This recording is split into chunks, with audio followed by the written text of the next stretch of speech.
Boa noite. Tem som?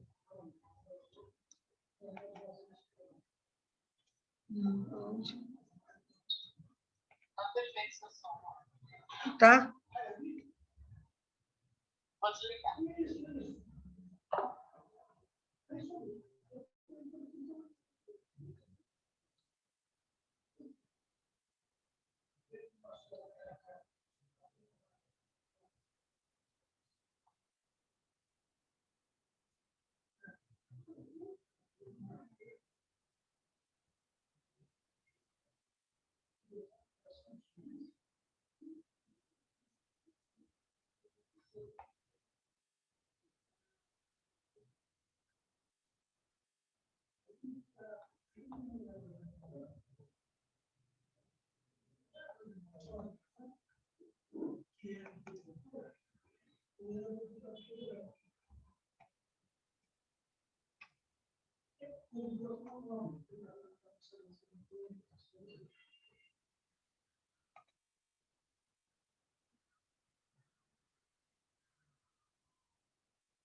Boa noite a todos.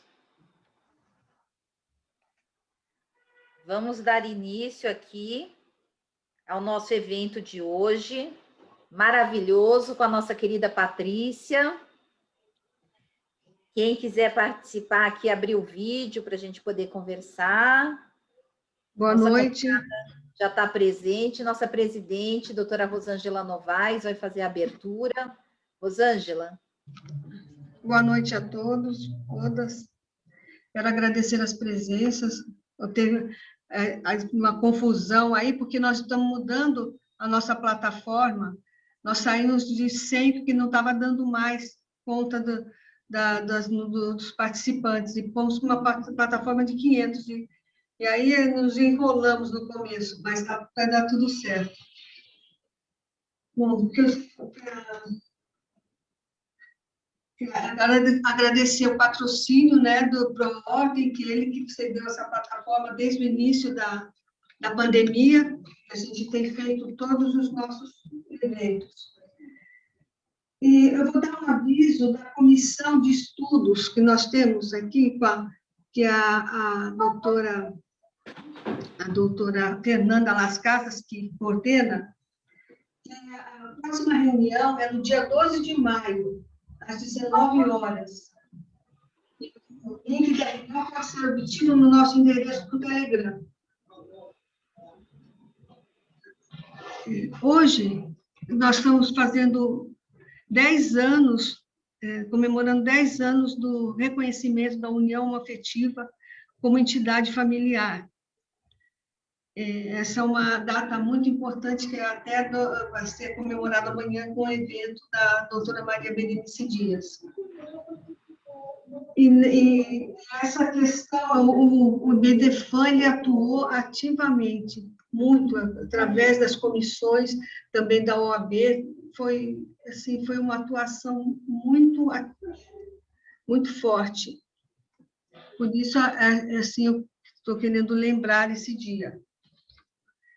Mas a gente está falando de proteção de dados de família. E hoje nós vamos saber qual é essa importância, né? Porque proteger os dados pessoais das famílias. E qual que é o impacto da lei nesse aspecto? E, para falar disso, nós convidamos a doutora Patrícia Sanches Correia, que é uma grande amiga, e eu vou pedir para a Isabela, a nossa diretora, que ela apresente a Patrícia. Bom, boa noite a todos. É um imenso prazer estar apresentando aqui a doutora Patrícia, que eu não conheço pessoalmente ainda, só via internet, né? Fruto da nossa pandemia, tudo online. Mas estou muito ansiosa para poder estar ao lado dela e de outros tantos amigos que a gente agora é obrigado a ver de longe.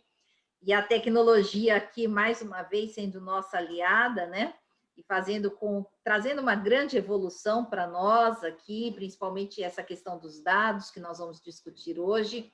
Eu tenho certeza que vocês vão adorar. A doutora Patrícia Correia Sanches, ela é advogada, é doutora em ciências jurídicas, professora da Escola de Magistratura do Tribunal de Justiça do Estado do Rio de Janeiro, é professora da pós-graduação da Unisanta, em São Paulo, e da UCAM, Rio de Janeiro. Além disso, ela é presidente da Comissão Nacional de Família e Tecnologia do IBDFAN. Eu muito feliz em poder participar ao lado dela. Então, com vocês, agora a palavra é da Patrícia, tenho certeza que todos vão adorar. Boa noite a todos, me ouvem? Me ouvem? Sim. É importante a gente saber, a tecnologia é nossa aliada, mas também depende que ela queira que nós estejamos todos reunidos, né? Também.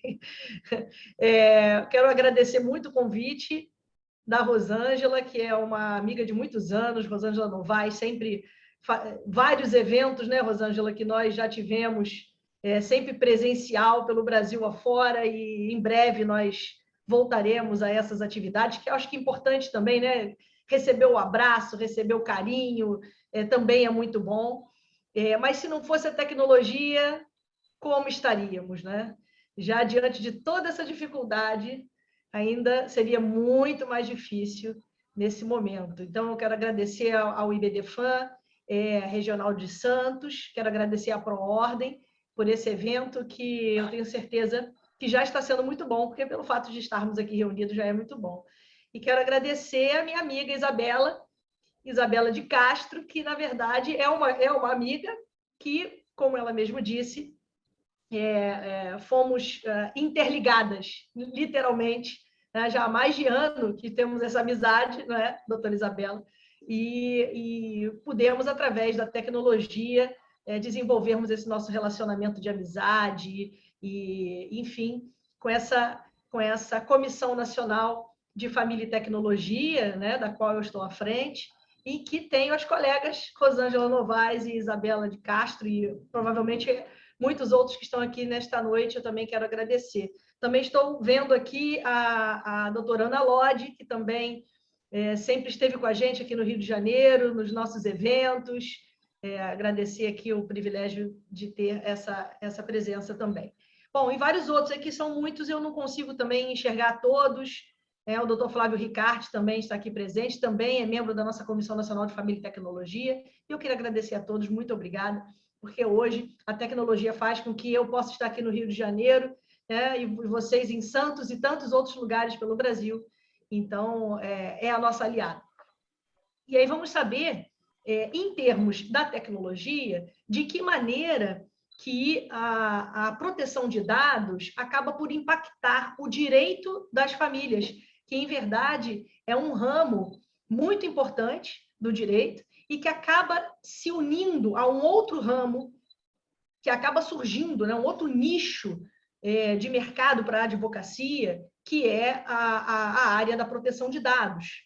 Então, o trabalho, esse desafio que me foi aqui conversado com a doutora Rosângela Novaes, foi justamente nós mostrarmos a importância, um pouquinho dessa legislação, porque muitos de nós ainda não conhecemos efetivamente alguns meandros dessa legislação, aqui ela veio, e qual a importância, afinal de contas, para essa advocacia familiarista e qual o impacto nas famílias, né? Porque se a gente sabe qual é o impacto nas famílias, fica mais confortável de nós fazermos o paralelo para o direito das famílias, né, que é a ferramenta jurídica que nós podemos utilizar hoje.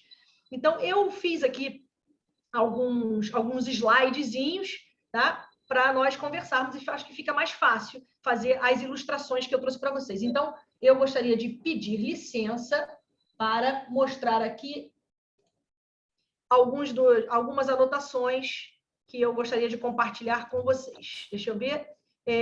Eu preciso que alguém me habilite. Acho que a doutora Isabela ou a doutora Rosângela pode me habilitar a fazer o share screen. Beleza, já habilitei, doutora Patrícia. Perfeito, muito obrigada. Agora foi. Bem, eu gosto de trazer ilustrações, né? Gosto muito de trabalhar com o que a gente chama hoje em dia de visual law, né? Que também é uma outra área muito que a tecnologia nos proporciona. Então, vamos aqui começar a conversar de que forma que a proteção de dados pessoais vai impactar no direito das famílias. Bom, eu gosto muito de fazer uma interseção com um fator histórico, para que a gente possa mais ou menos entender. Então, é importante a gente visualizar que, nesse contexto, a proteção de dados, ela não é uma coisa nova na nossa legislação, tá? E eu quero mostrar para vocês, nessa linha do tempo, nessa breve linha do tempo que eu coloquei, que, na verdade, a proteção de dados, ela acaba por ser um corolário da intimidade da vida privada, e que hoje isso se fortalece através da Lei Geral de Proteção de Dados, a conhecida LGPD. Então, por isso é importante nós situarmos, ou seja, da onde nós saímos para chegar a uma proteção de dados hoje através de uma legislação tão complexa como a Lei Geral de Proteção de Dados Pessoais. Então, veja, desde o século retrasado, nós estamos no século XXI, estamos falando do século XIX, nós já estávamos, a sociedade já vinha discutindo o fator da intimidade da vida privada por causa da tecnologia. E nessa época, estamos falando de 1890, estamos falando de uma tecnologia muito nova naquela época, que é a câmera fotográfica. Então, era uma super tecnologia, mas que, olha só, começou a invadir a privacidade das pessoas. As pessoas começaram a sentir-se invadidas. Por quê? Uma foto foi retirada de uma festa de um casamento. Né? Então, as pessoas estavam reunidas, tomando seus drinks, conversando, foi tirada uma foto e foi publicada no jornal.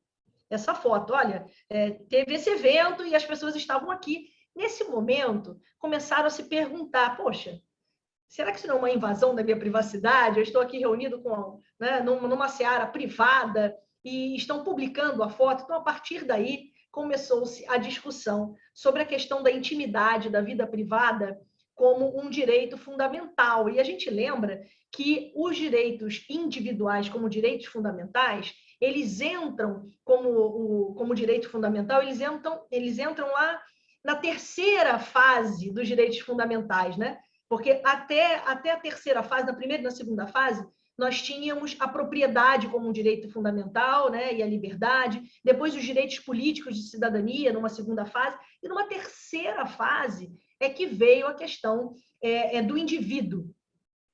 E a partir daí surgiram tudo que vem a partir do indivíduo, ou seja, a vida privada, a intimidade, e aí nós vamos num levante até chegarmos à quarta geração de direitos fundamentais, que é a dignidade, que é esse momento onde nós estamos agora, aonde nós temos a dignidade que foi alçada a direitos fundamentais. E aí a gente entende que no guarda-chuva dignidade existem uma série de direitos fundamentais, e dentre eles os direitos da personalidade, a intimidade, a vida privada, tudo isso dentro de um conceito maior de direitos fundamentais. E aí o nosso ordenamento jurídico vem sendo já desenvolvido nesse sentido desde da ONU, 1948, que nós somos signatários, e depois de 84, olha só, em 84 nós temos uma legislação brasileira, em 84, né, voltada para o sigilo dos dados armazenados. Veja que em 84 ainda nós estávamos num momento informático, né, inicial, ou seja, a informática ela não era ainda popular, a informática não estava dentro das nossas casas ainda, mas o processamento dos dados já acontecia de forma automatizada através das redes de computadores. Então, nossa primeira legislação é de 84 e fala sobre proteção de sigilos dos dados.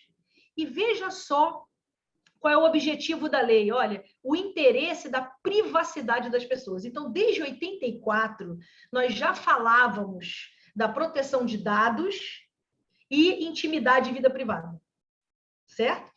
Aí veio 88, que trouxe a intimidade e a vida privada como fundamental, né? Como um princípio fundante da nossa organização normativa. E assim nós fomos caminhando, veio o Código de Defesa do Consumidor, que já trata também de dados, Código de Defesa do Consumidor, né? Que é uma lei de 90. Depois veio 2011, com a Lei de Acesso à Informação, também importantíssima. Em 2012, vocês vão lembrar de uma lei que alterou o Código Penal, que foi denominada Lei Carolina Dickmann, justamente para criminalizar a divulgação de fotos, divulgação de vídeos sem autorização dos seus titulares, né? Não sei se vocês lembram dessa história, que a Carolina Dickmann, uma atriz que a gente conhece e que, infelizmente, foi vítima de uma situação dessa. Levou o computador, olha só, para consertar, né? Tinha tido um problema no HD, e ali parece que o técnico, enfim, é que desviaram essas informações e publicaram posteriormente, venderam, enfim, né? E em 2014 veio o Marco Civil da Internet, Aí nós estamos falando de dados, olha só, de dados pessoais, já numa interseção com a internet especificamente. Né? Porque quando a gente fala de internet, a gente precisa ter em mente da velocidade da divulgação. Então, quando a gente fala de internet, nós estamos falando da velocidade da divulgação de informações, de dados, tá? E aí, 2018, uma lei importante europeia, que é, para a gente fazer um paralelo, né? É a LGPD da Europa. Tá? Então, na verdade, nós somos a GDPR brasileira, vamos dizer assim. Tá? Então, a Lei de Proteção de Dados Europeia, que é a GDPR, veio em 2018, entrou em vigor em 2018, tá? E a nossa legislação entrou em vigor no seu bojo maior em 2020, tá? Embora nós já tenhamos a Lei Geral de Proteção de Dados, já tem partes vigentes desde 2018. Bom, então isso é para nos situarmos, né, de que o nosso assunto ele está num contexto histórico bastante interessante, porque a Lei Geral de Proteção de Dados Pessoais ela visa exatamente fazer o controle dos dados pessoais, ou seja, concede o controle dos dados pessoais ao titular para a proteção da intimidade da vida privada, que vai propiciar o livre desenvolvimento da personalidade. Tá? E aí, o que eu acho importante nós conversarmos sobre, que aí vocês, obviamente, vão... Bom, estamos falando de lei de proteção de dados pessoais. Afinal de contas, o que são dados pessoais? Isso é importante, porque nós precisamos saber o que são esses dados, afinal de contas, né? Bom, dados pessoais são informações. Então, todas as informações ligadas a uma determinada pessoa, qualquer informação sobre você, qualquer uma, que possa te identificar, é considerado dado pessoal. Então, se eu consigo identificar a Rosângela Novaes pelo nome, o nome é um dado pessoal. Se o CPF me leva a Rosângela, é um dado pessoal. Se o número da carteira de motorista da doutora Isabela me leva até ela, é um dado pessoal. Então, dado pessoal são todas as informações que levam, né, que identificam alguém. E esse alguém é o titular desses dados. Então, todos nós somos titulares dos nossos dados pessoais. Tem até uma propaganda agora recente, não sei se passa aí, mas a propaganda, acho que sim. A propaganda, a pessoa identifica o outro pelo número. Ah, você é o número... Aí fala o número do CPF da pessoa, né? Aí fala, ué, como assim? Ah, você não, fulano? Poxa, eu te conheço. Não, mas eu não te conheço, mas eu conheço seu CPF. Eu sei o número do... Né? Então, olha a importância, gente, do CPF hoje, né? Nós somos muito mais CPF do que qualquer outro dado, porque o CPF nos identifica em tudo, certo? Nos identifica em tudo. Então, o CPF, impressão digital, foto, vídeo, qualquer informação que leve até a mim, ou até a você, enfim, é um dado pessoal. E o que é importante aqui desta foto que vocês estão vendo aí na tela, eu espero que estejam vendo, né? Estão, né? Estão sim, né? Bom, essa foto que vocês estão vendo aí mostra que dados pessoais, diferente do que muita gente pensa, não são aqueles dados digitais. As pessoas pensam que dados pessoais são aqueles que estão no nosso computador. Ah, não, a LGPD é só para informática, né? Para dados da informática. Já ouvi pessoas falando isso, né? Não. Veja, se dado pessoal são todas as informações que possam identificar o seu titular, eu não estou falando só de dados de informática, né? De dados digitais. Eu estou falando de qualquer dado. Então, na advocacia, por exemplo, se você ainda tem aquelas pastas suspensas, a gente ainda tem uma advocacia ainda híbrida, né? Porque nem todos os processos que nós temos são todos eletrônicos, nós temos ainda processos antigos que não são eletrônicos ainda. Então, nós temos as pastinhas. Essas pastinhas aí que vocês estão vendo, que eu tenho certeza que a grande maioria dos escritórios ainda tem essas pastinhas, os dados que estão ali dentro dessas pastinhas são dados pessoais. Então, você pensa assim, nossa, eu tenho que proteger o dado pessoal da pastinha? Como é que eu faço?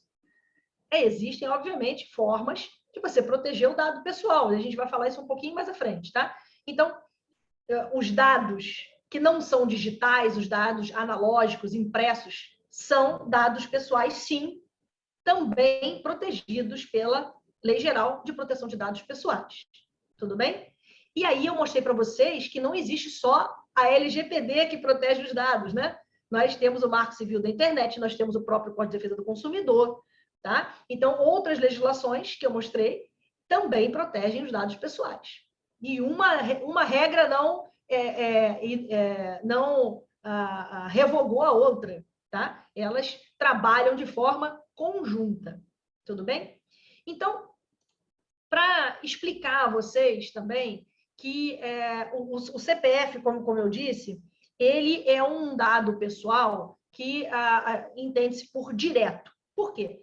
Porque o CPF contém exatamente a informação. Só com o CPF eu chego até você.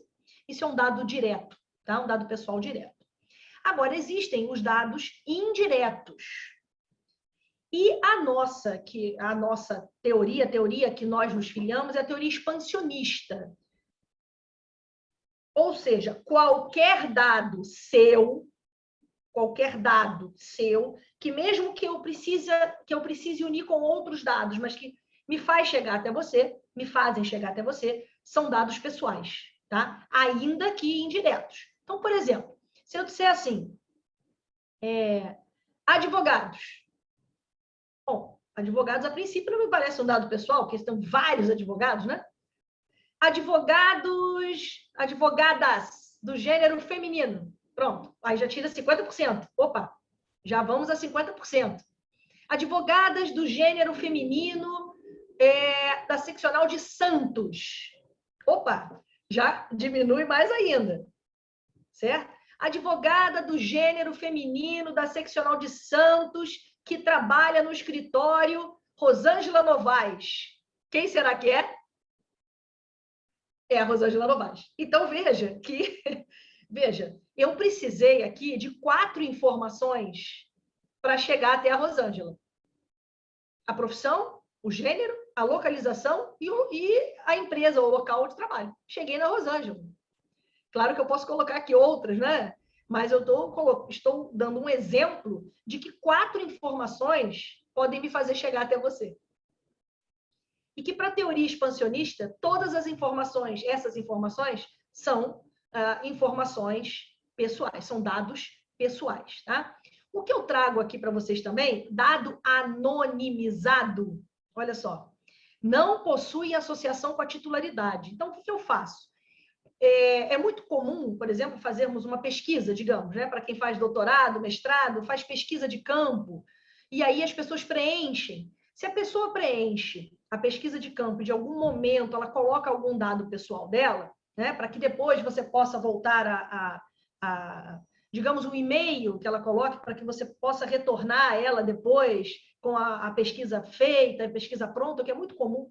Como é que você vai anonimizar isso? Bom, você faz uma pesquisa, por exemplo, e retira o CPF da pessoa. Você apaga o CPF da pessoa daquela pesquisa. Você anonimizou aquelas informações, né? Porque você retirou a informação que faria chegar até aquela pessoa. Então, você anonimiza aquela pessoa, aqueles dados. Então, os dados pessoais anônimos ou anonimizados não estão protegidos pela Lei Geral de Proteção de Dados Pessoais. Por quê? Porque a Lei Geral de Proteção de Dados Pessoais protege o titular daqueles dados, né? Se eu retirei as informações que levam até aquele titular, então eu não preciso dessa proteção da Lei Geral, tá? Então, eles não fazem correlação, né? Uma outra forma, e também é muito comum, inclusive na advocacia, é utilizar a pseudonimização. São os dados pseudonimizados. Veja, não é de anonimizados, tá?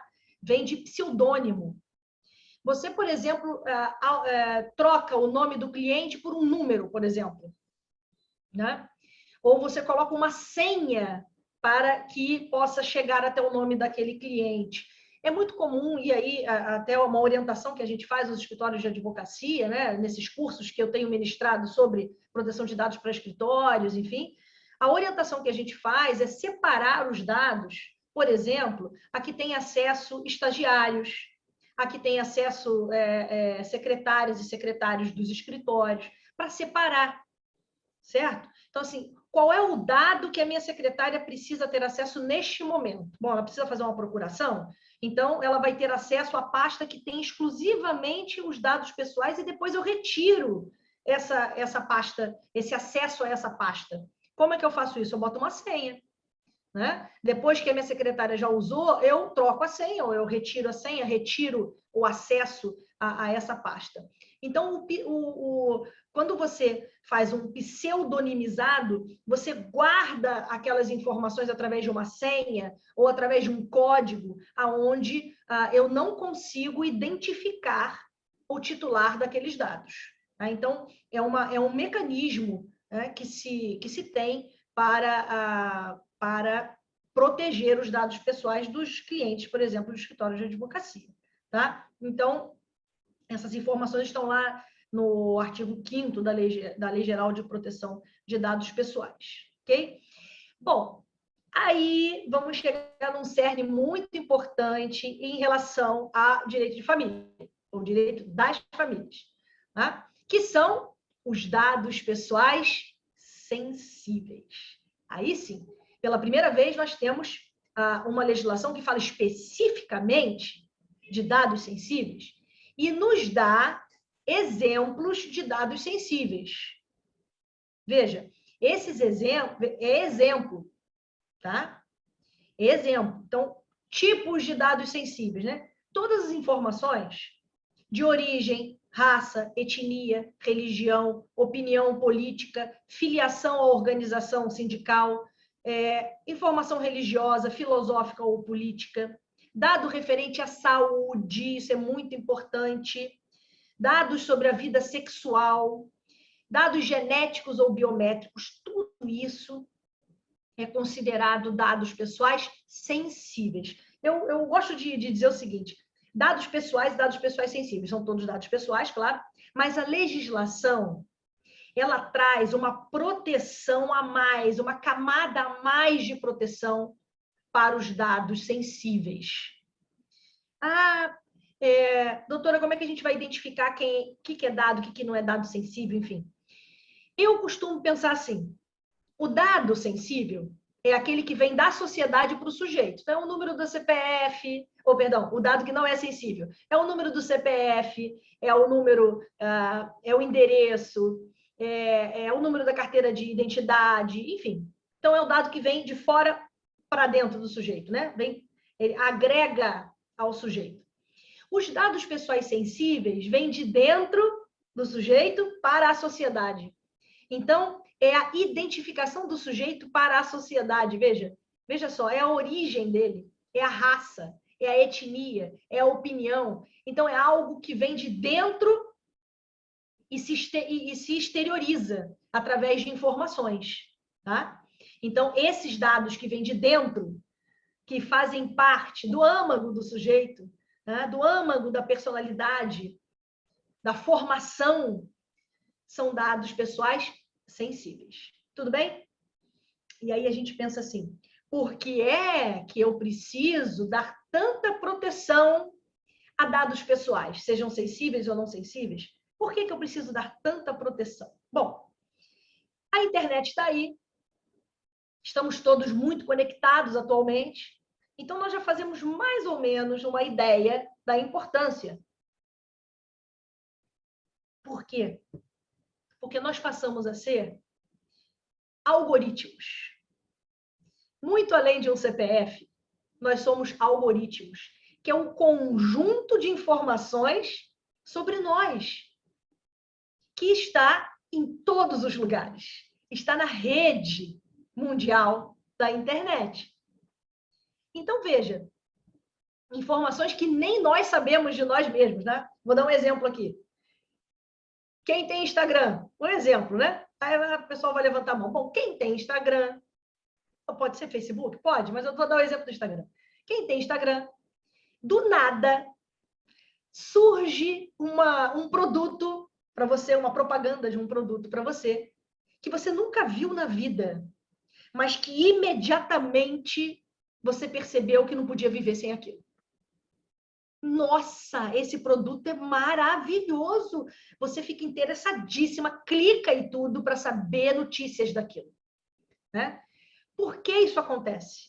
Porque, veja, o algoritmo já trouxe, já juntou as informações sobre você, e aí já sabe qual é a cor da sua preferência, quais são os objetos da sua necessidade, quais são os sites que você passeia. Então, eles sabem que, quase com certeza absoluta, que aquele produto vai chamar a sua atenção. Isso é o trabalho dos algoritmos, ok? Então, ali tem suas informações.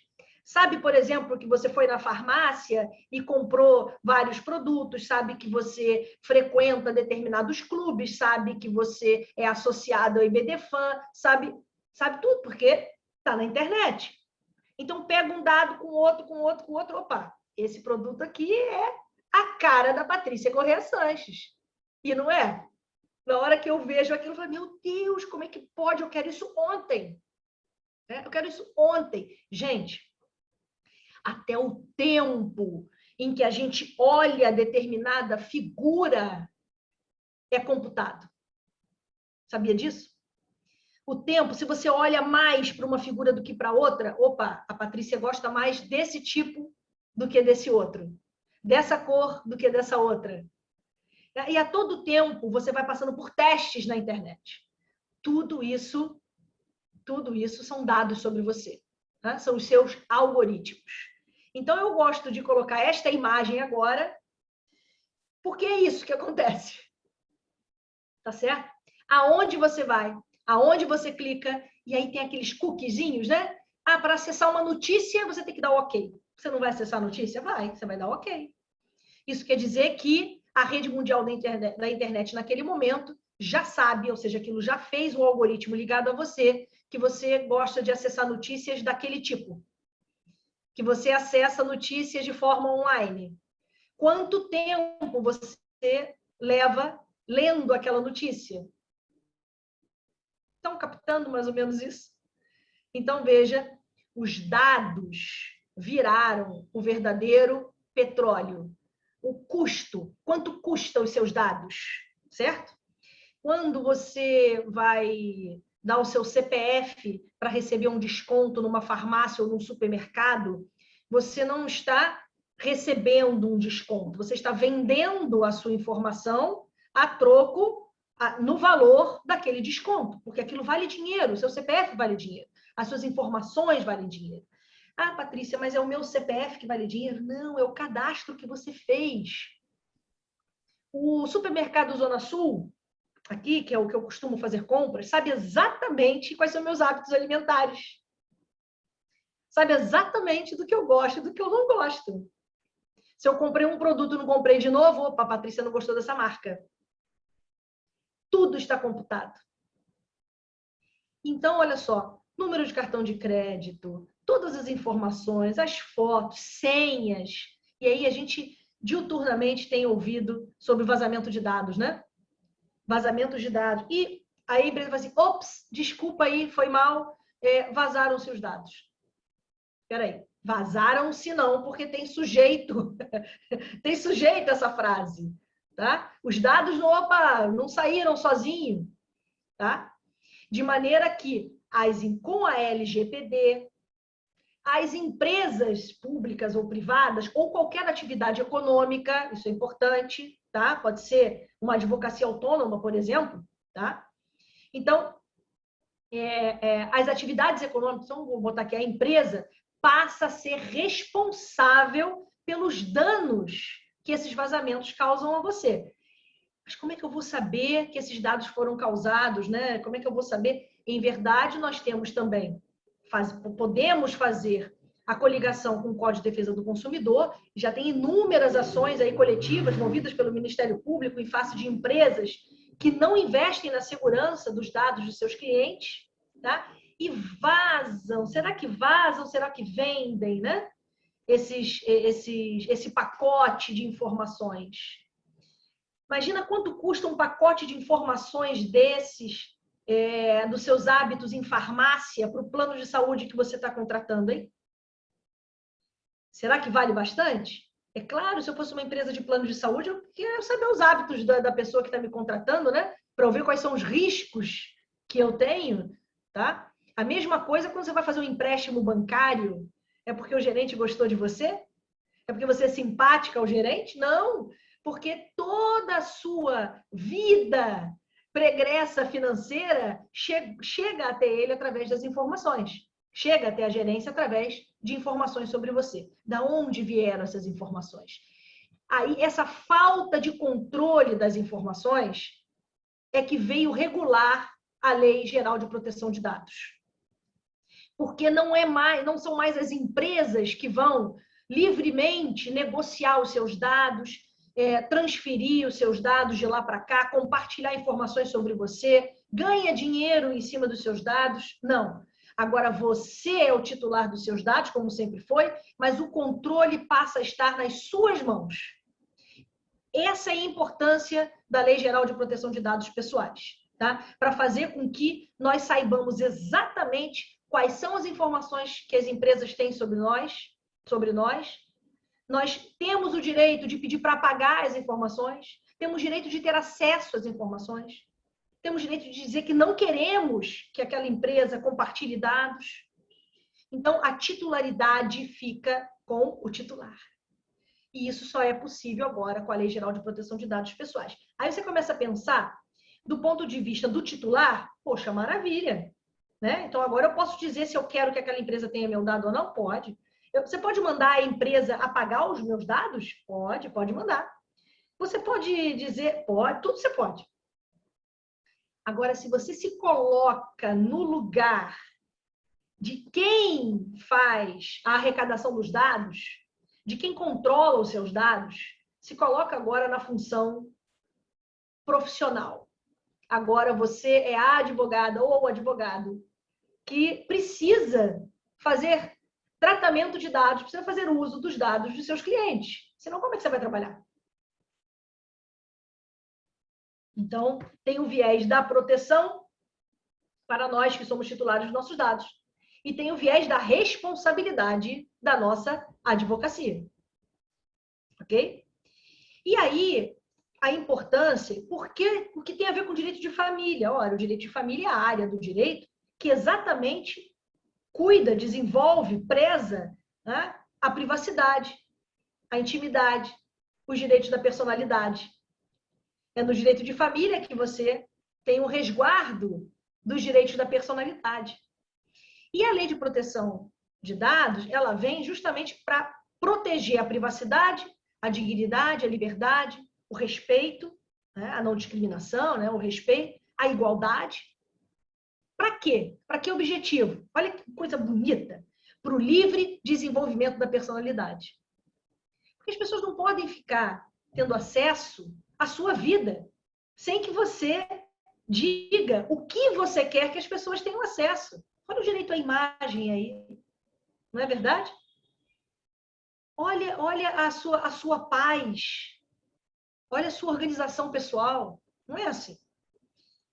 E aí, eu coloquei aqui alguns fundamentos, né, nesse polvo bonito, que foi idealizado aí pela minha amada Beth Lamosa. Ela desenvolveu esse pensamento do polvo. Opa, busquei essas e falei, achei o polvo. Ela até desenhou um polvo.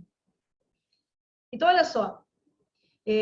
Inclusive, nós temos um texto, nós escrevemos juntas um texto, eu e ela, né? E está publicado no IBDFAM, justamente a proteção de dados no direito das famílias, né? Se colocar lá proteção de dados no direito das famílias IBDFAM, vai aparecer. Nós fizemos um artigo que está publicado lá no IBDFAM, falando exatamente sobre esse assunto que nós estamos falando agora. Então, olha só, que a LGPD, que é a Lei Geral de Proteção de Dados Pessoais, ela tem os fundamentos dela, onde essa lei está alicerçada. Então, veja, mais uma vez, privacidade. O primeiro, privacidade. E aí tem um princípio, um fundamento, perdão, muito importante, trazido pela LGPD, e que a gente pode trazer para vários aspectos da nossa vida. Olha que interessante. Né? Que é a autodeterminação informativa, que exatamente a lei coloca na sua mão o controle sobre os seus dados. Você determina, é a autodeterminação informativa. Você determina sobre as suas informações. Tá? Isso é um fundamento muito importante. Até para que a gente possa ter a liberdade de expressão, para que possa proteger a nossa intimidade.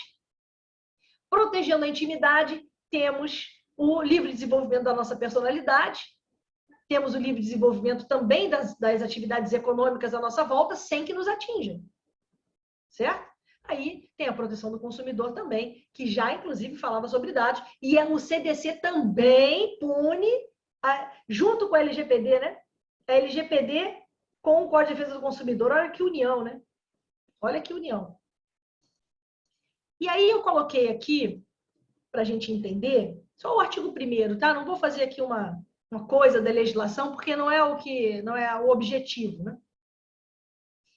Só o artigo 1º, olha que interessante. O que dispõe sobre o quê? O artigo 1º responde: tratamento de dados pessoais.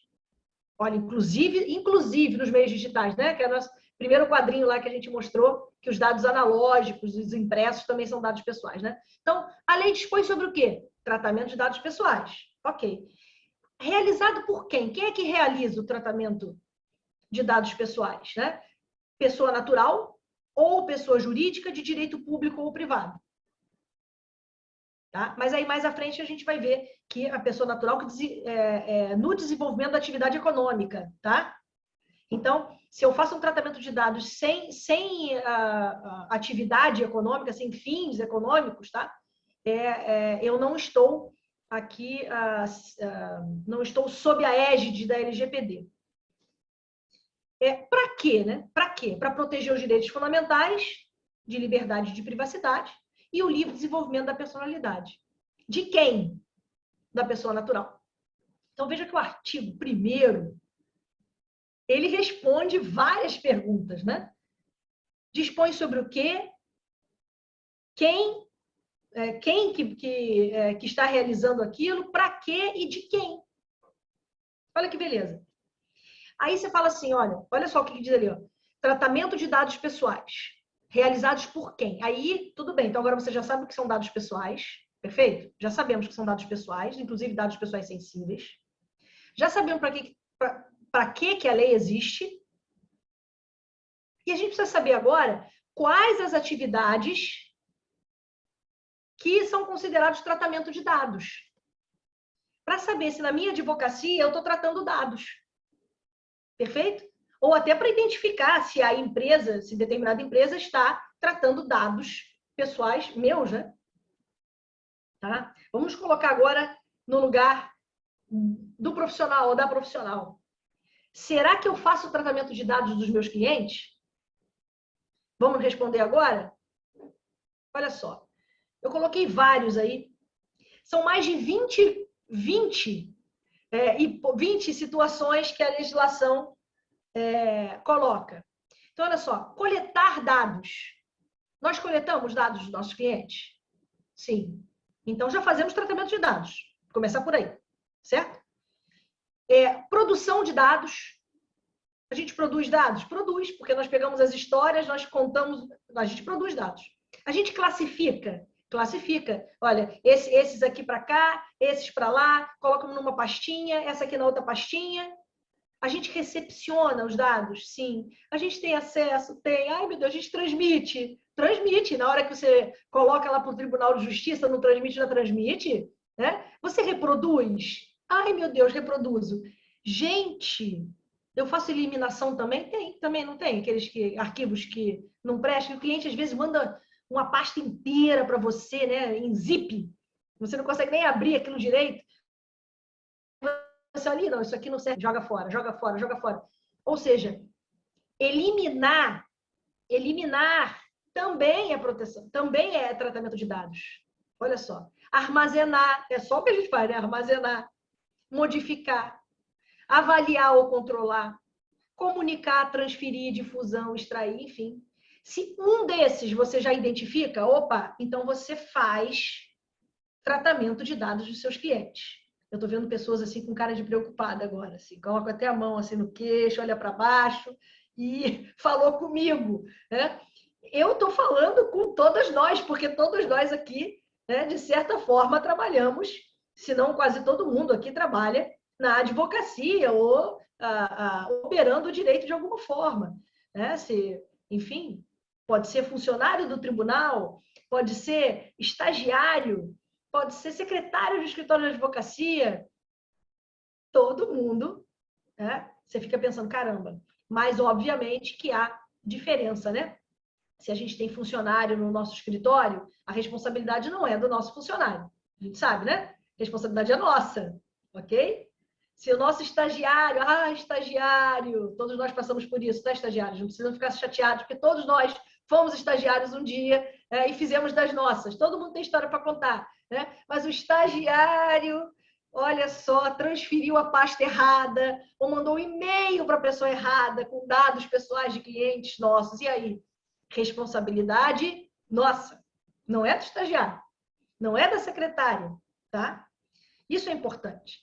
Agora, vamos ligar isso tudo que nós conversamos ao direito de família. Eu acho que nem precisa falar, né? Do tamanho dessa interseção. Mas eu fiz umas bolinhas para que a gente se divirta com elas, bem coloridas, né? Então, veja. Primeiro que eu gostaria de falar das vulnerabilidades. E a gente lida com vulnerabilidade no direito das famílias, tá? São tantas as vulnerabilidades. E eu costumo, lá na nossa Comissão Nacional de Família e Tecnologia, nós temos um grupo de trabalho dedicado à inclusão digital. Porque no desenvolvimento dos meus estudos, eu chego à conclusão de que a tecnologia criou novas vulnerabilidades, né? Ou não só criou, como asseverou, né, as vulnerabilidades já existentes. Então, se os idosos, eu vou citar aqui os idosos, se os idosos são vulneráveis por serem idosos, você imagina a vulnerabilidade do idoso frente à tecnologia, né? Então, veja que a vulnerabilidade ficou ainda mais acentuada, tá? Mais severa. A questão da inclusão digital é de extrema importância. Tá? Eu, inclusive, começo a desenvolver a tese de que a inclusão digital passa a ser um direito fundamental. Porque hoje, por exemplo, você tem a cidadania digital. A sua carteira de motorista, eu não sei se a sua já não é, tá? Mas a próxima carteira de motorista que você tiver, na sua próxima atualização, ela não vai ser mais de papel. Ela é digital. Certo? Se você precisa, ou se alguém precisa requerer esse auxílio emergencial, vai fazer através do aplicativo. Né? Olha só. E uma série de situações, a Ana mostrando a carteira dela. Pois é, a minha também já é assim. Para a gente não tem problema, nós temos o smartphone, clicamos, pronto, né? Mas e as pessoas que não têm essa possibilidade, que não olham para aquilo como, né, uma coisa muito distante, muito distante. Então, a questão da vulnerabilidade de grande importância. Ai, gente, a ProOrdem abriu ali na minha frente. Acabou meu tempo, é isso? Não? Ah, tá. Desculpa. Eu fiquei com medo agora. Mas eu já vou terminar, bom, e aí, na questão da tecnologia, da proteção de dados, nós temos aí a questão com a reprodução assistida, por exemplo. Né? Você imagina os dados dessas clínicas, né, dos casais que realizam a reprodução assistida. Imagina a importância dos dados que se tem sobre essas pessoas. Olha só, toda uma organização familiar, essas empresas têm acesso, certo? Os dados de saúde que nós já aprendemos que são dados sensíveis. São dados sensíveis os dados sobre a nossa saúde, porque pode ser um fator de discriminação, não pode? Pode ser um fator de discriminação. Opa, como não? Né? Também pode ser um fator que nos prejudica, porque se uma informação de saúde nossa É isso mesmo. Se uma informação de saúde nossa chega a nosso plano de saúde, ao nosso seguro saúde, pode nos trazer prejuízo. Então, veja, é dado sensível. Tá? Uma outra coisa importante também para a proteção de dados, e aí eu chamo a atenção para a questão da tecnologia, da proteção de dados, da violência doméstica. E por que eu tanto chamo a atenção? Porque são vários os tipos de violência doméstica, né? A própria Lei Maria da Penha elenca alguns tipos, né? Tem vários tipos. E até patrimonial, né? Tem a violência física, tem a violência sexual, tem a violência patrimonial, tem a violência moral. Olha, então veja que a violência doméstica também está quando, de forma proposital, se utiliza fotos, olha o vazamento de dados aí, né?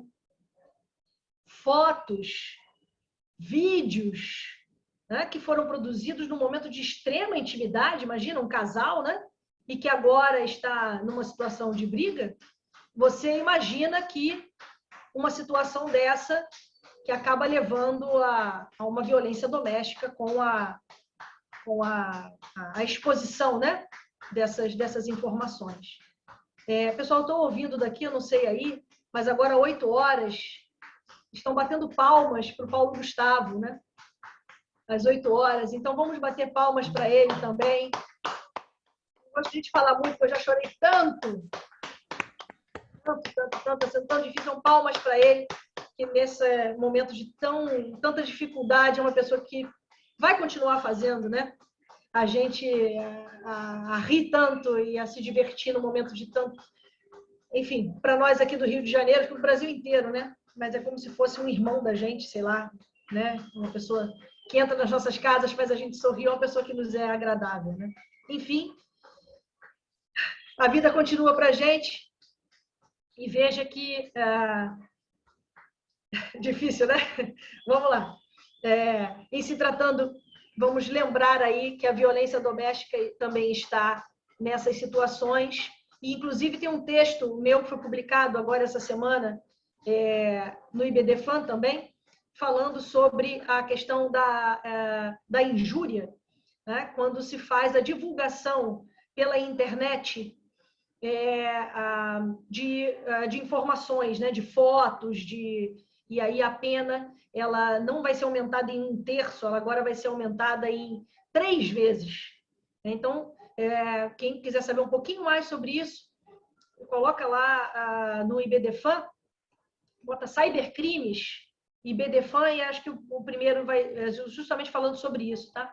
Sobre a questão da privacidade, sobre a questão da intimidade frente a essa alteração do Código Penal, que vai triplicar a pena para pessoas que fizerem divulgação utilizando a rede internacional de computadores, a internet, né, justamente por causa da gravidade e da falta de controle, porque a partir do momento que você vaza uma informação de forma dolosa, né, e aí estamos falando de crimes, né, de forma dolosa, não tem como se ter mais acesso a ela, muitas das vezes, e a velocidade da propagação fica absolutamente descontrolado, né? E aí passamos também para o controle do exercício do dever parental. Olha só, né? O dever dos pais de cuidar dos filhos, eu sempre chamo a atenção, né? Você deixaria sua filha conversando com um desconhecido na pracinha? Todo mundo vai dizer que não. Então, por que você deixaria sua filha conversando com um desconhecido do seu lado usando a internet? Veja que os perigos podem ser os mesmos ou até maiores, né? Maiores, porque na pracinha você está de olho, né? Você está vendo. E por que não estaria vendo a criança, às vezes, está praticando um crime ou está sofrendo uma situação, está vazando dados, porque às vezes a criança não tem noção e começa a responder, né? Para entrar num determinado jogo, ela precisa dizer qual é o CPF do pai, qual é a data de aniversário da mãe, e a criança vai preenchendo aquilo tudo, e você não está nem percebendo, mas aí está acontecendo aqui um vazamento dos seus dados do seu lado, ou um crime do seu lado, e você não está vendo. Tá? Então, a gente chama muita atenção para a questão do controle e do dever parental. Mas eu faço aí, vou falar um pouquinho mais à frente, a gente equilibra isso também, faz um contraponto com a questão do abandono digital, que a gente vai falar um pouquinho mais na frente de forma mais rápida, tá? Os processos judiciais em juízo de família, veja, a legislação, importante para nós advogados, a legislação, ela traz permissivos. Opa, o que são permissivos? Né? São hipóteses em que se permite o tratamento dos dados pessoais. Ó.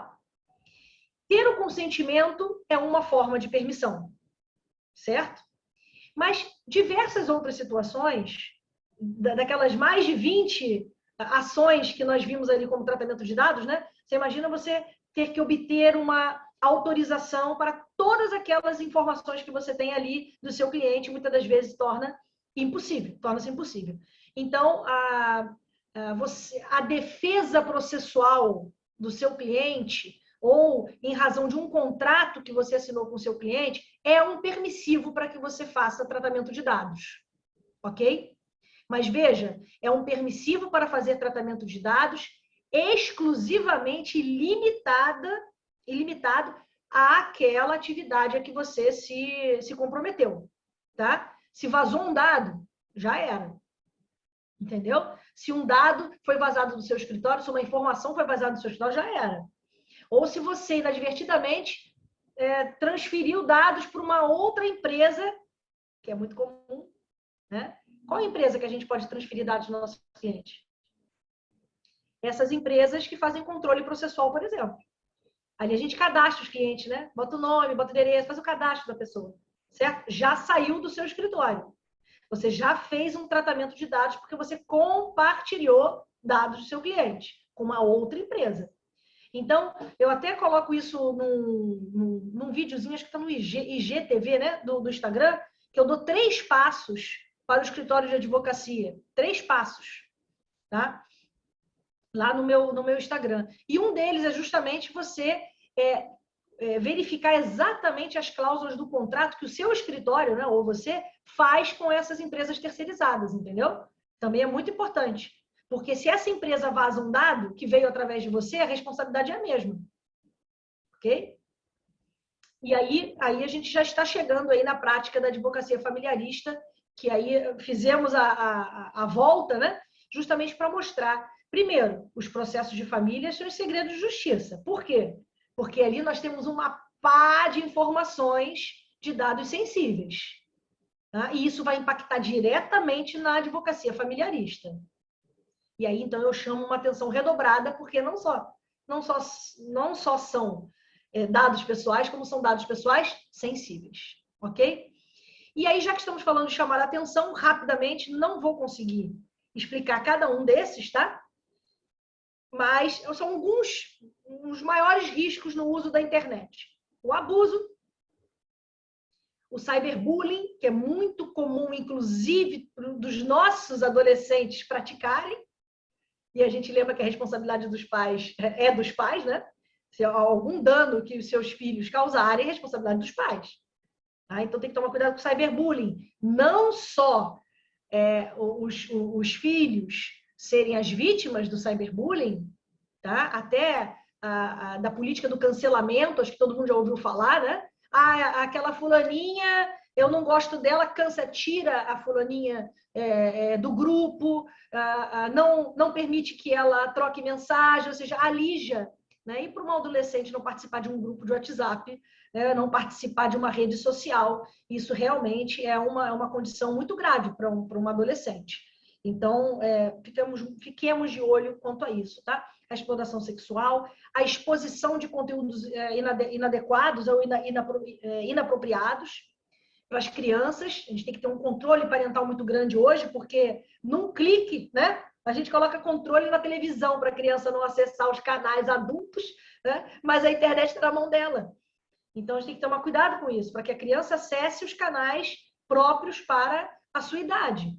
Tá? Tem o grooming, que através de grupos de aplicativos ganha a confiança da criança, né? Se faz passar por uma criança da mesma idade ou por uma pessoa que tem o mesmo problema, que adolescente não tem problema, na verdade.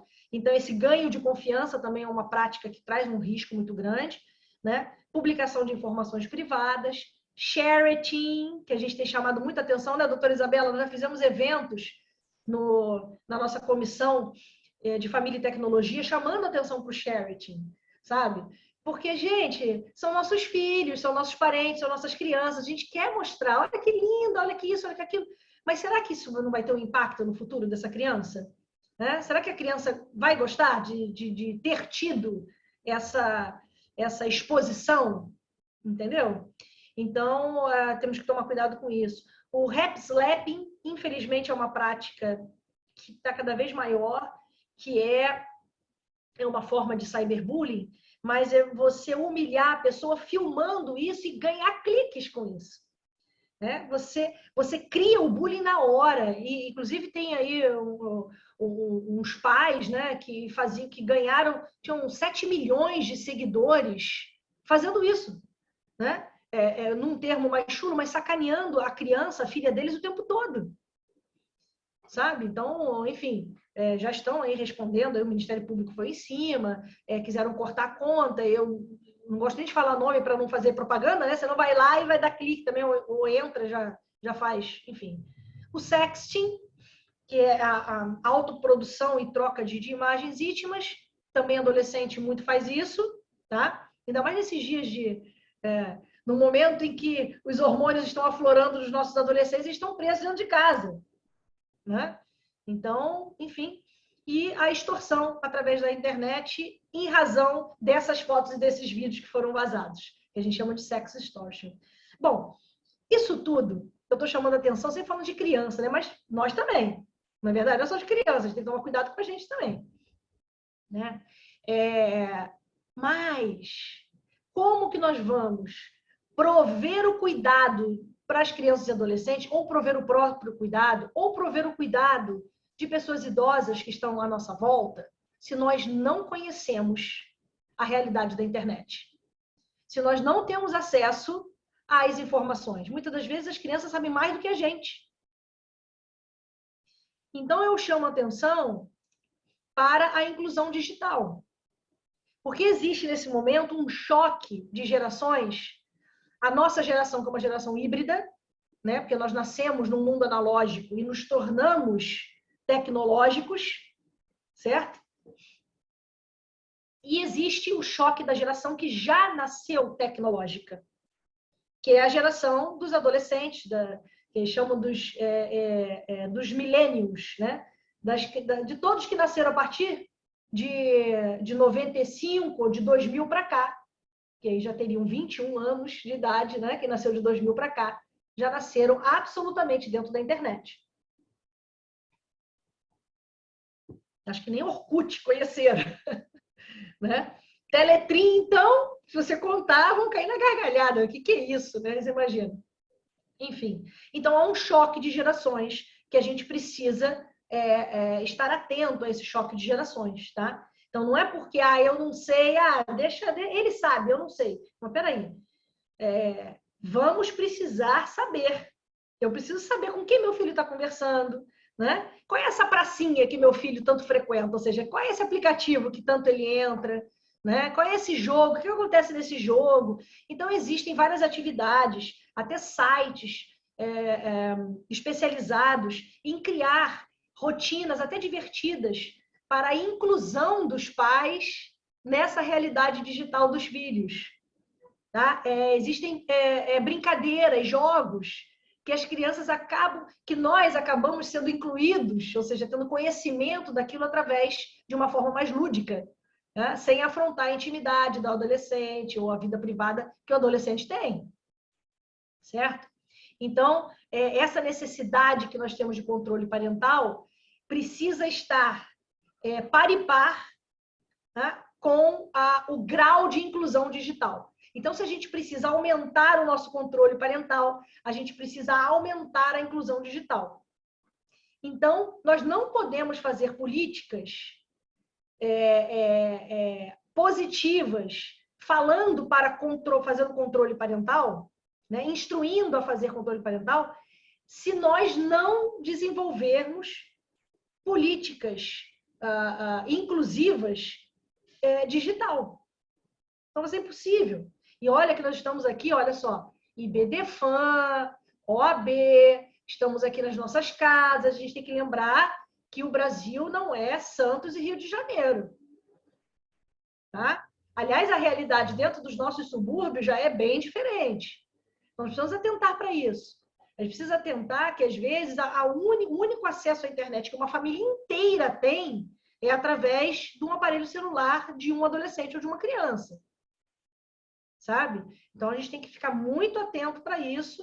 O fato das pessoas terem um smartphone quer dizer que elas saibam utilizar.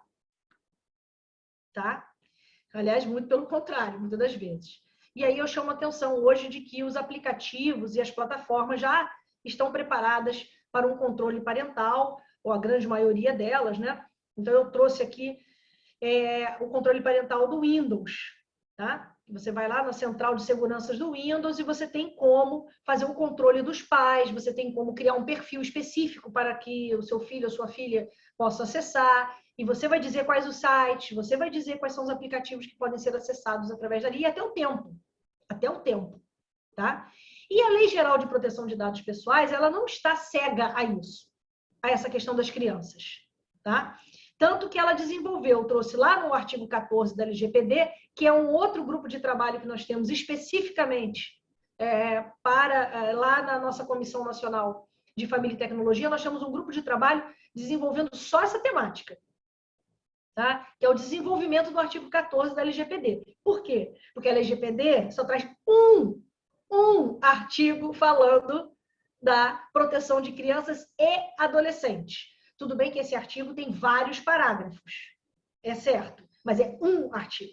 E tem uma outra coisa também. Só fala criança e adolescente no caput do artigo 14. Todos os parágrafos só fala criança. Então, nós temos que criar, obviamente, os entendimentos, porque nós, advogados, é que vamos criar a jurisprudência, não é verdade? Vamos encaminhar as jurisprudências, nós vamos ter que encaminhar essas jurisprudências. Tá? Nós esperamos que a ANPD, que é a Autoridade Nacional de Proteção de Dados, possa disciplinar alguma coisa no momento em que a legislação se cala, né? Ou será que foi um engano do legislador, quando não falou adolescente, só falou criança? Né? Ou será que o legislador usou criança num termo genérico, como normalmente a regra internacional fala criança num termo genérico? Mas a nossa legislação brasileira faz distinção entre criança e adolescente. A nossa regra interna, específica, faz. Então, enfim, é algo que a gente precisa estar atento, tá? E, quanto a isso, os pais precisam dar consentimento específico para tratamento de dados de criança e adolescente. Então, escola, por exemplo, que trata dados de crianças e adolescentes, o pai tem que concedir ou a mãe tem que concedir de forma específica e inequívoca, tá? Para que aquele dado possa ser tratado. Então, os pais precisam saber para que está tratando esse dado, para quem essas informações estão sendo prestadas, né? Então, é muito importante hoje, é muito legal até você identificar as empresas que já estão adequadas à LGPD. O que você prefere? Colocar um filho numa escola que não esteja adequada, que não esteja protegendo os dados do seu filho, ou que você prefere uma escola que já esteja adequada à LGPD? Se você puder escolher, eu acho que você vai escolher a escola que já está adequada, né? Para que as informações privadas do seu filho e até da sua própria família, né, não sejam cedidas e compartilhadas com cursos. Daqui a pouco você já está recebendo mensagem das empresas que vendem livros da escola para saber, daqui a pouco você está recebendo mensagem dos planos, enfim, de escola de inglês. Mas da onde que vieram esses dados? Como é que sabe meu telefone, meu e-mail, né? Clínica de psicologia, olha só, clínica de psicologia, por quê? Porque seu filho teve alguma questão que foi anotada lá, né? E aí a escola vazou os dados para uma clínica de psicologia, ganhando, claro, um percentual, né? E aí você já recebeu a propaganda de uma clínica de psicologia, olha só que coisa, né? Você piscou e do nada apareceu aqui essa propaganda da clínica de psicologia. Então, vamos ficar atentos para as empresas que já estão adequadas à LGPD. Vamos pensar do nosso cliente? Nosso cliente vai preferir um escritório que esteja já organizado para a proteção dos dados dele ou um escritório que não esteja organizado para a proteção de dados dele? Bem, então, vamos pensar nisso, vamos pensar na proteção de dados e colocar isso como um benefício, porque né? Hoje nós temos escritórios que não fazem proteção de dados e escritórios que fazem. Então, vamos ser aqueles que fazem. Tá? E aí, o que é importante colocar aqui, coloco proteção de dados de crianças e adolescentes by design.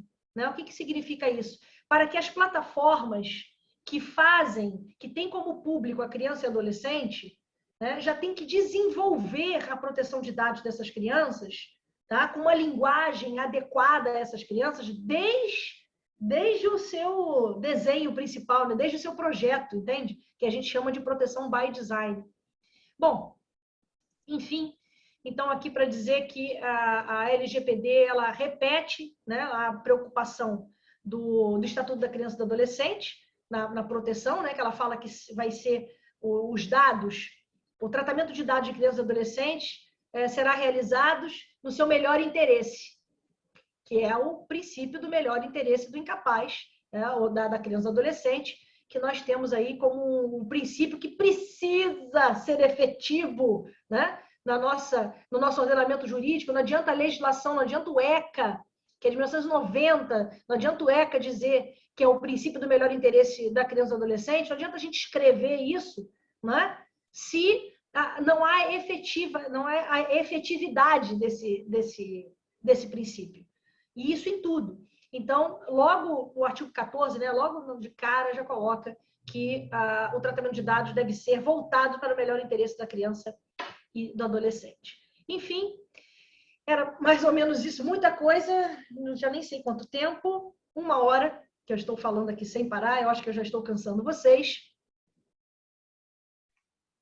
Não, mas tem o que é perguntas. importante... Tem perguntas? Ótimo. Tem. A Fernanda...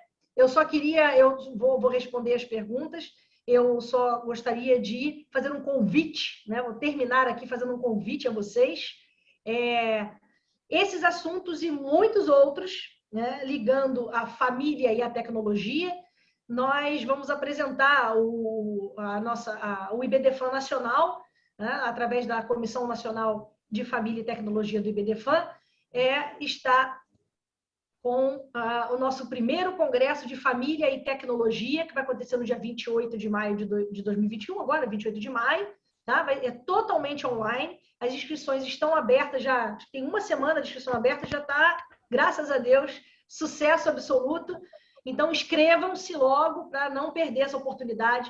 Só tem fera falando sobre todos os aspectos, não todos, porque não tivemos como colocar todos os aspectos dentro de um único dia de evento, né? Mas colocamos aí os aspectos, o embrincamento, tá, da tecnologia com o direito das famílias e das sucessões. E aí, verifiquem a programação, tá aí o link, né, que eu coloquei para vocês, ibdfan.org.br/zoom/congresso Fantech, que é Família e Tecnologia, tá? E lá tem toda a programação, Maria Berenice Dias, Flávio Tartucci, Rodrigo da Cunha Pereira e diversos outros que eu tenho certeza que vocês vão gostar. Então, queria agradecer mais uma vez essa oportunidade, tá? Tem o meu Instagram, se vocês quiserem fazer perguntas, e ali eu coloco muita coisa dos eventos, inclusive do próprio IBDFantech. Tem o @IBDFantech, sigam o nosso canal, né, no Instagram, que é o canal do IBDFantech, tudo junto.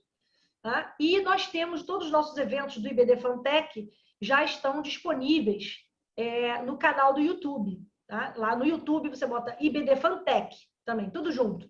Também é um canal, o nosso canal lá do YouTube. Então, eu estou à disposição de vocês. Vamos às perguntas.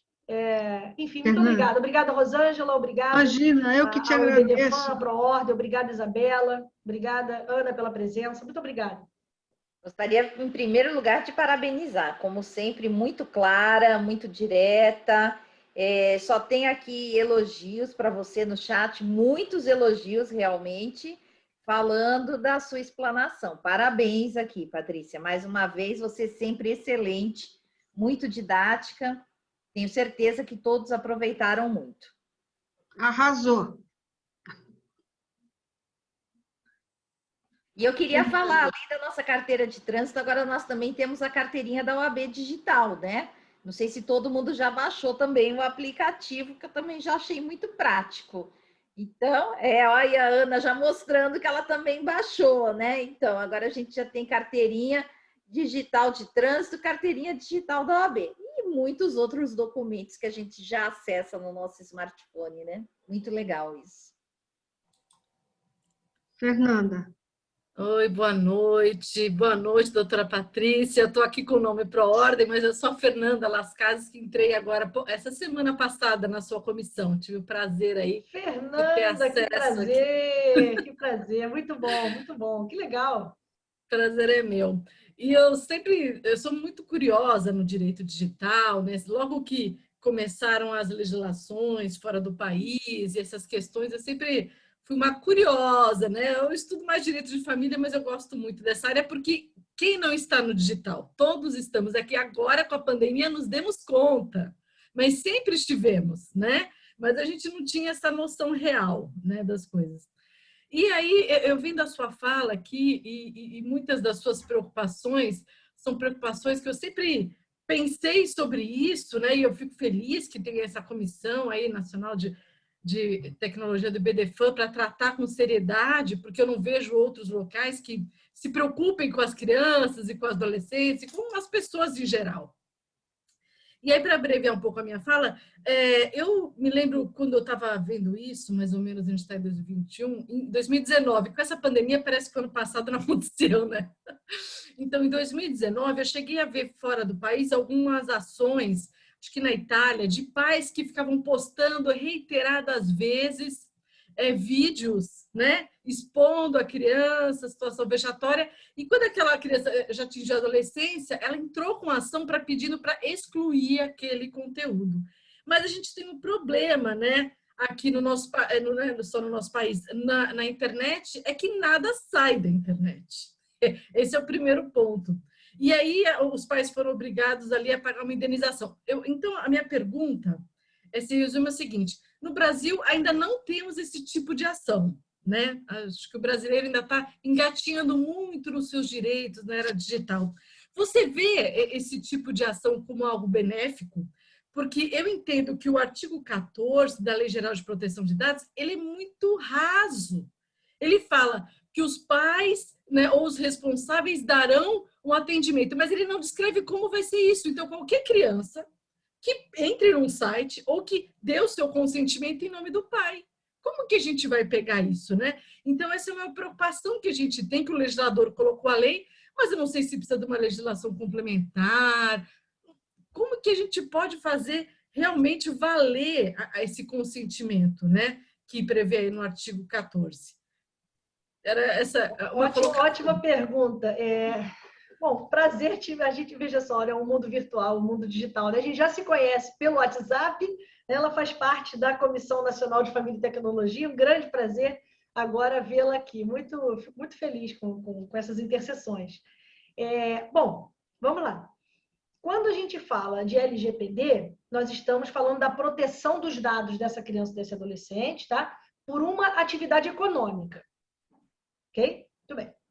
E aí eu coloquei algumas atividades perigosas na internet.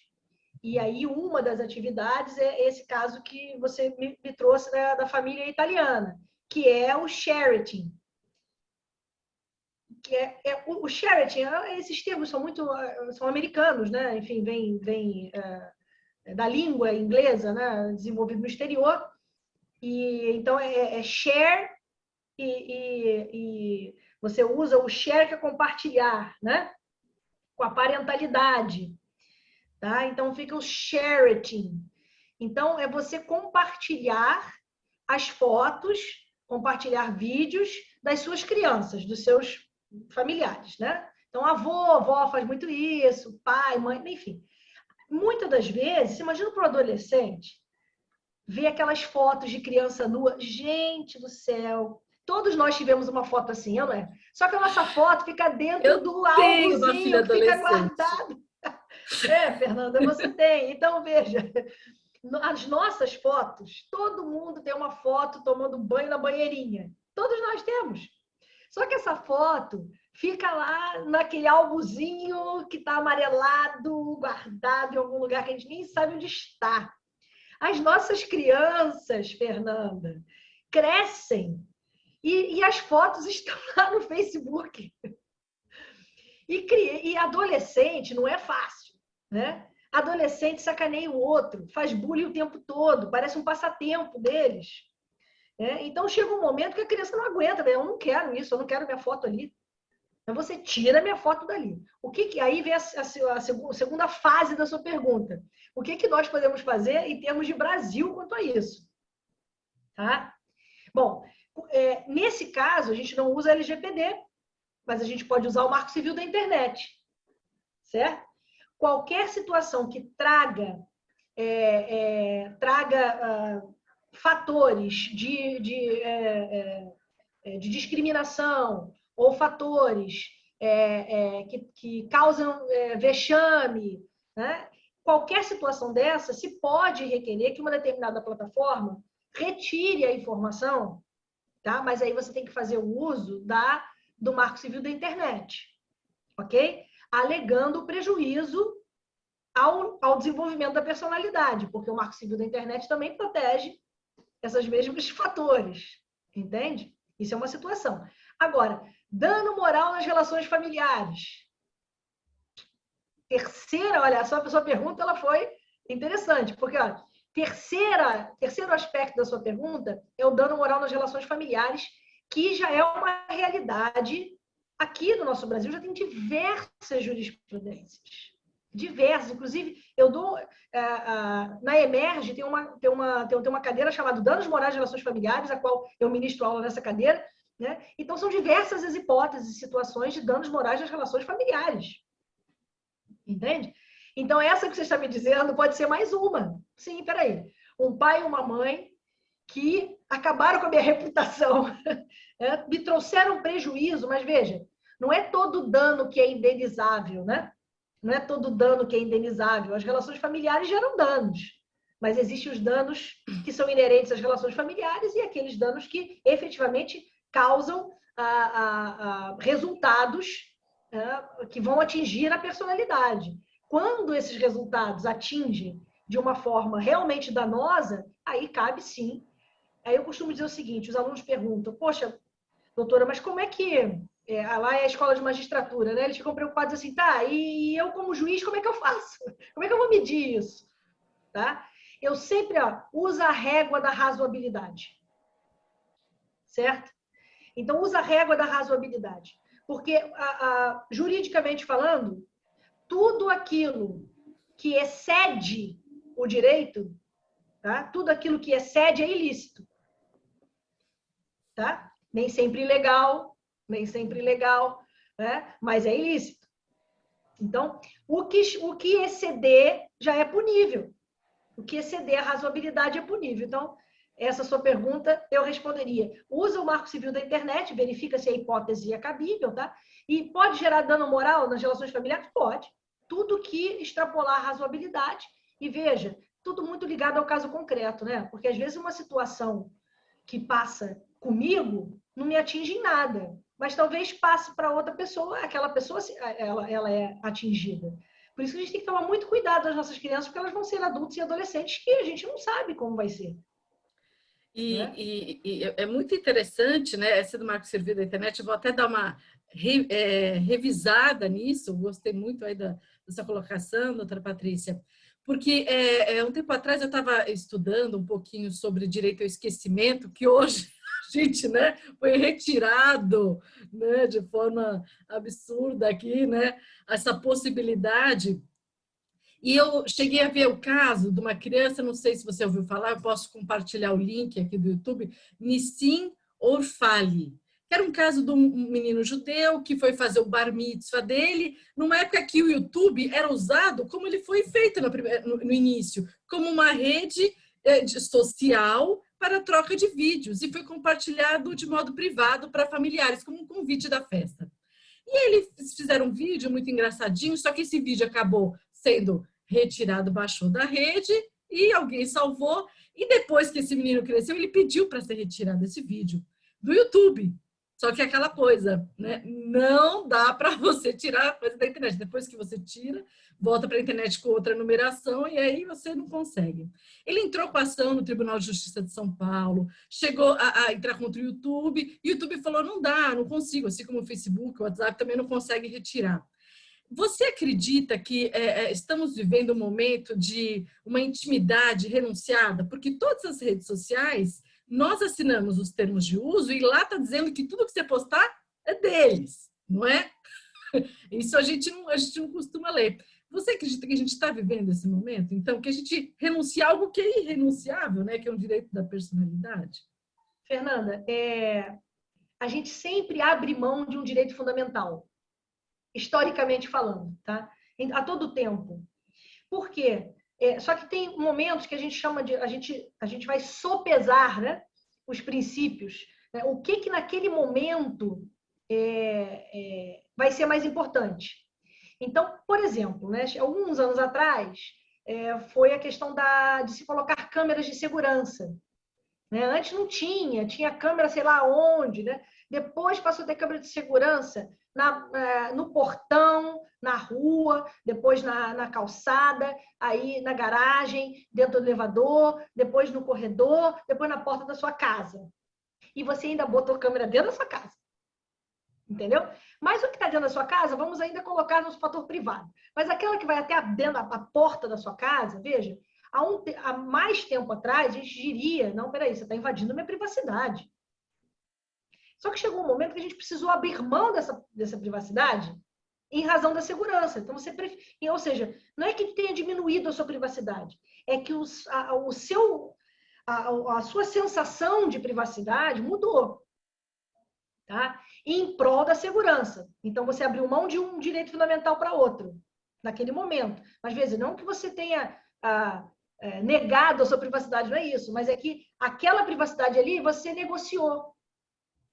Né? Você usou da razoabilidade. Peraí, acho que aqui agora mais importante é a segurança, né, do que a vida privada até a porta da minha casa.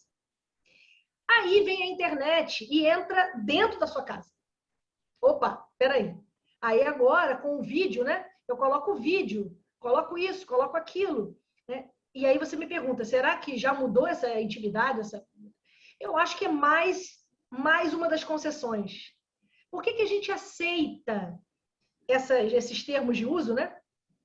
Por que a gente aceita o termo de uso, mesmo sabendo que aquela foto não vai ser sua, vai ser não sei o quê? Porque você quer o benefício que aquela rede está te dando. Então, naquele momento, você está pesando. Bom, se sair esse vídeo aqui que a gente está conversando mas aqui, então você negocia. A gente está sempre negociando. Entende? Eu não quero que o Google saiba onde eu estou. Beleza, então o Google também não vai te informar nada que esteja à sua volta. Aí você, não, mas eu quero a informação. Eu quero saber se tem farmácia aberta na minha volta, se tem padaria que entrega o pão. Não, então eu vou, pum. Aí você aceita. Então, nós vamos fazendo concessões.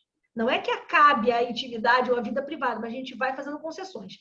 Mas para os abusos,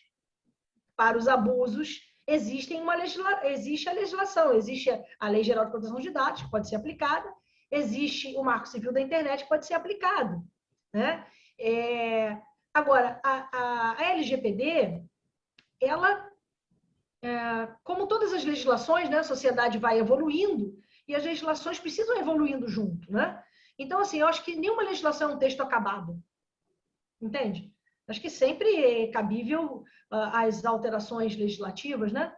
E sempre acontece para fazer. Né? Já tem vários projetos de lei aí para melhoria do artigo 14, né? Da LGPD, por exemplo. Tá? Então, espero ter te respondido. Ana Lodi levantou a mão aí também? Está sem som. Tá sem som, Ana. Não, que ela... Não, já liguei agora. E fora que tem as situações que você falou assim, não, quando você bota foto, às vezes eu posso estar no mesmo lugar que você está fotografando, eu não autorizei e minha foto vai junto, né? Mas aí tem a questão seguinte, se você está num lugar público, eu sei que é chato, né? Eu sei que é chato. Você está ali com um grupo de amigos, tira uma foto assim, estou eu ali atrás, ó. E eu não queria que soubesse que eu estava ali. Então, você tomasse cuidado, né? Assim, então, quando é lugar público, né, que tem, acho que eu não sei exatamente o número, acho que tem mais de 7 pessoas, né? Ou tem um X que se considera que seja lugar público. Então, se está em lugar público, por isso aí tiram foto, enfim, de eventos e tudo, e você está ali, né? Então, existe essa... jantar num restaurante, eu posso estar numa mesa com uma pessoa... Não quero que... Se te identificarem, olha só, Ana, os nossos computadores, os nossos celulares identificam o rosto, né? Você sabe disso, né? O Google Fotos, né? Você sabe disso, né? O Google Fotos. Sim, se eu coloco assim, Ana Lodge, e aí eu clico numa foto sua, ele já faz e aí ele vai mostrar várias fotos que você está ali e vai perguntar, Ana Lodge? Pronto. Eu preciso botar só 2 ou 3 Ana Lodge, ele já identificou você em todas as ocasiões. Até em lugares que eu nem sabia que você estava. Digamos que eu estivesse num evento que a gente não tenha se visto, certo? Mas o Google viu você lá no meu evento. Né? E você falou, essa é a Ana Lodge? Eu falei, caramba, ela estava lá no evento. O que ela estava fazendo naquele dia? Que ela disse que fazendo aqui naquele dia. E olha o problema, muitas das vezes, né? Para uma relação de trabalho, para uma relação em casa, você imagina, né? Você teve lá? Não, nunca tive, não. É mais engraçado, o Google está dizendo que você esteve, né? Outra coisa também, que eu não sei se vocês sabem, tá? Mas o Google aí no seu celularzinho bonitinho que você tem aí, no seu celular, eu acho que você nunca viu isso, mas se você entrar no seu Google e colocar lá o histórico de localização, gente, aparece um mapa, tá? Um mapa com todas as suas, aonde você esteve, porque agora hoje a gente está, eu tô aqui nesse mesmo ponto há mais de um ano, né? O Google tá doido, né? Ele tá parado aqui, né? Enfim, mas normalmente, né? O Google ele vai traçando, ele diz que horas que você saiu de um lugar, que horas que você chegou no outro e você saiu do outro. E detalhe, você permitiu. Você permitiu. Sabe? Quando você queria ver se tem pãozinho fresco na padaria, e aí você fala assim, permito. Olha a concessão que você fez. Entendeu? Mas isso também pode ser utilizado, por exemplo, se é a prática de um crime, né? Se eu for sequestrar... Foi assim que acharam o carro que seguiu a Marielle, né? Foi assim que acharam. Foi assim que acharam. Porque as câmeras... Incrível, né? Mas as câmeras não... As câmeras de segurança não funcionaram, né? Naquela hora. Exatamente naquela hora as câmeras estavam desligadas, enfim. Mas a tecnologia está aí, né? No nosso congresso, nós temos o privilégio, nós temos 2 delegadas, mulheres, tá? Uma é especialista em cybercrimes, tá? Que é da delegacia de foi da delegacia de cybercrimes aqui do Rio de Janeiro, e a outra, que é a chefona das DEANs, que é a delegacia de atendimento à mulher, né? Também de violência doméstica. E é justamente o embrincamento da tecnologia, ou seja, como que a tecnologia pode ser usada como ferramenta, tá? Ou seja, a tecnologia pode ser usada também como uma ferramenta positiva, não vamos pensar só pelas coisas negativas, né? Também tem as coisas positivas, né? De traçar o que aconteceu, o que não aconteceu. Também o telefone nos ajuda, é uma ferramenta, né? Total. Espero vocês lá no congresso, hein? Então, vamos. Mais alguém quer perguntar alguma coisa? Não? Então, eu vou agradecer. É o que eu tenho que fazer, te agradecer por essa palestra maravilhosa, como sempre. Muito enriquecedora. Muito obrigada. Muito obrigada mesmo. Eu agradeço a você, você sempre muito, muito carinhosa, muito querida. Muito obrigada mesmo. Poxa, muito feliz de ver você, uma amiga de tantos anos, né? A Ana Lodge, que eu conheço também há muitos anos, a minha amiga virtual, né? Veja, e por isso que eu digo, o virtual não é oposição à real, tá? Vamos parar de usar, ou é real ou é virtual. Não, virtual também é real, não é? Porque isso é virtual e isso é real. Isso que está acontecendo agora é virtual e é real. A minha amizade com a Isabela, ela é virtual, mas ela é real, né? Os nossos relacionamentos são reais. Cristiano Chaves já fez até um evento também na nossa comissão, né? Falando especificamente sobre as relações pelas vias virtuais, né? Então, muito obrigada por essa relação que nós estamos aqui hoje, né? Nessa relação, poxa, de amizade, de aprendizado. Eu também aprendo muito com vocês, sempre, né? Também estou em vários eventos e a gente vai consumindo as informações enquanto a gente pode, né?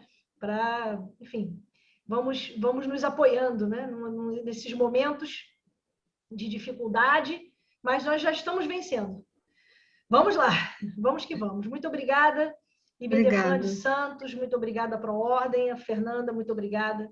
Muito obrigada agradecer a, tá? a comissão. Nós é que agradecemos. Estou à disposição de vocês e me encontrem lá no meu Instagram, ou, enfim, a gente se vê, tá? Um beijo para vocês. Privilégio ouvir você, Patrícia.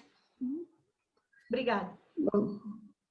Bom, gente, vamos encerrando, então. Mais um. 1º de junho temos outra palestra, a gente manda isso pelas redes sociais. Muito obrigada a todos. Boa noite. Obrigada, Núcleo. Fernanda, Isabela, Andréia, Thalita, Márcia. Muito obrigada. Obrigada, amiga. Parabéns. Obrigada. Boa noite. Ana Lodi. Obrigada. Obrigada, boa noite.